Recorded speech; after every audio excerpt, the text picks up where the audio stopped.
What's going on, everybody? Welcome to another edition of Mr. Outlook. Joined today by Raymond Lyons, Wilson Turvey Jr. Ray was in the building for John's debut this season. The Seattle Storm kind of spoiled it a little bit. No surprise there. But it was a hard-fought game. Seattle beat Washington 85-78. Uh, Washington, some of the things they were talking about, kind of trying to figure out life with having everybody available. That's one thing, dealing with one of the best teams in the league. If you got another thing, keeping in mind where they are in the standings, another added thing onto it, which we've gone into, detail in at length in prior shows. But Ray, you were in the building today. Just talk about, the initial energy with with folks finding out Elena was playing today, starting the game. Just your overall thoughts of the game as well. The energy in the building was great, man. Elena, of course, got a huge reception when she was announcing the start lineup. It was, I had a nice crowd in here. I'm pretty sure everybody was just, excited to see her back. Starting off the game, it was Mystics jumped out hot. They had an 11-2 lead. They were getting stops and converting on the other end. But something that immediately stuck out to me was the drop in production when the reserves came in. That's still an issue for them.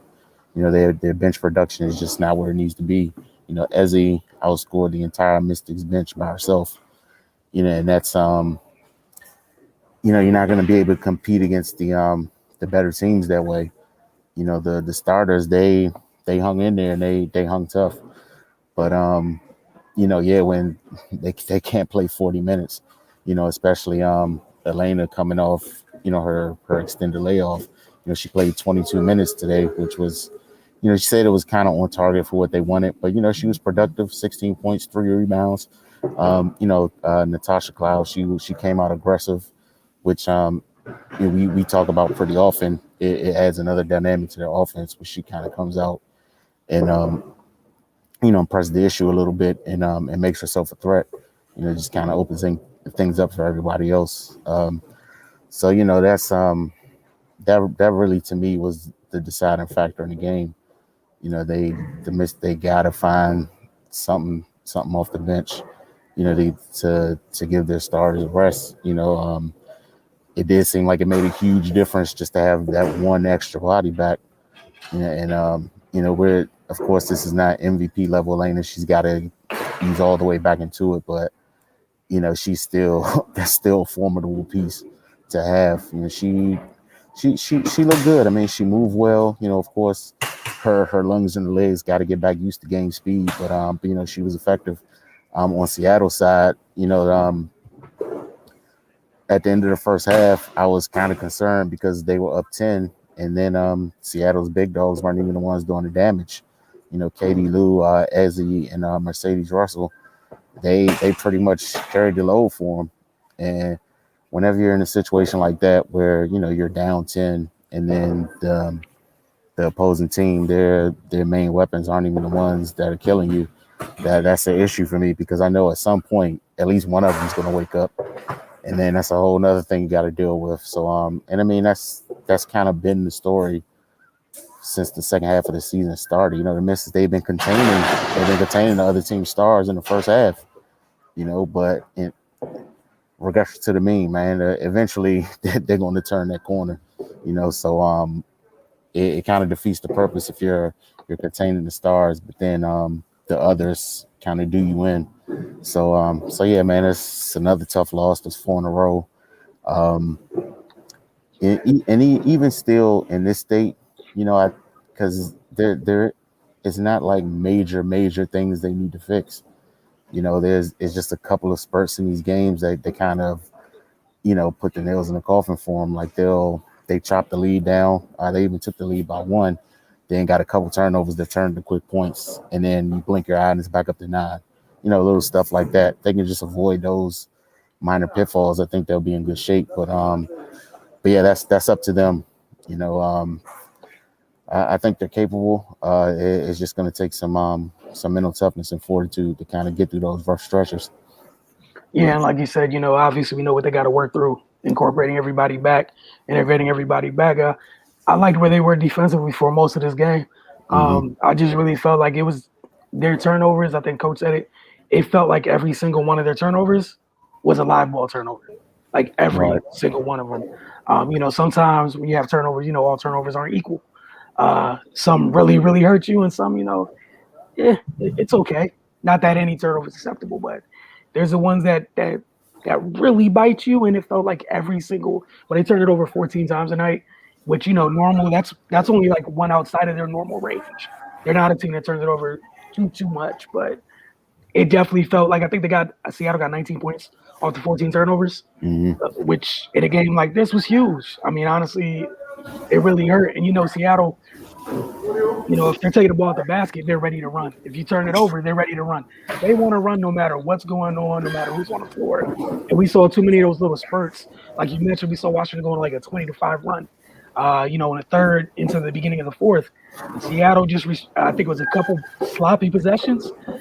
Seattle responded with a couple threes just to ease everything out off, and then even to put the game away. Jewel Lloyd didn't have a great game. Shout out to Ariel and Natasha for doing the job they did on slowing down a phenomenal score like that. But I think the dagger was Jewel driving, drawing essentially three defenders, and just kicking Talbot for the open three in the corner. Put that away, and we know both teams what they are offensively. But this was just a great example of a team, one that kept their continuity, and another was kind of realizing exactly what they missed. And it did feel at times like Washington kind of rushed things. I think another thing Coach said that stood out was Washington didn't attack Seattle's length. They like shot into it, and that was evident. I don't know if you guys saw on the bottom screen a little while ago. Seattle led 11-1 in block shots in this game. We don't see, even though we know some of the Mystics players undersized in the front court at times, like that's a big margin. We don't see that on average. So I think Seattle did a great job there defensively. But even with all things considered, whatever they're going through, like it's still a winnable game. Just what we've been talking about consistently over the past stretch. The little things just really kind of add up to hurt late. But it was good to see them kind of being the team that, see them to come out in the second half, deliver a punch versus taking one, as they have been in the past couple games. But yeah, man, they typically the third quarter has been a struggle quarter. Tonight it was the second quarter. Yeah. They just couldn't get anything going. And then they got to finish as well. Like at one point in the fourth quarter, they were outscoring Seattle 21-9. They ended up only winning the quarter 24-21. And I mean, if you got them on the ropes like that, and you're defending well, and you're able to score, then you gotta finish that game. But yeah, they'll continue to work through it, but they are running out of time. Yeah. So whatever improvements or adjustments they make, they have to be pretty much immediate. Now, I wholeheartedly agree, and all I would would hope at least it's in their best interest to at least have this type of defensive effort the remainder of the way. This was a quality effort defensively. I felt like most of the things we had issues with were on the offensive end in this game, not taking care of the ball, some of the shots at times, and then obviously the turnovers. But they were nearly even on the boards against a team with that type of length was huge. And we also got to see them have their bigger lineup with. I don't know who was technically the three, but having Elena, Tina, and Maisha out there, and it's gonna take some time on the offensive end to get stuff going. But on a defensive, shout out to Maisha, 17 boards tonight. I think it was a career high. But again, it's just about how much time they have left. There's only a certain number of games. The good thing is you're about 2-3 games out of the last playoff spot.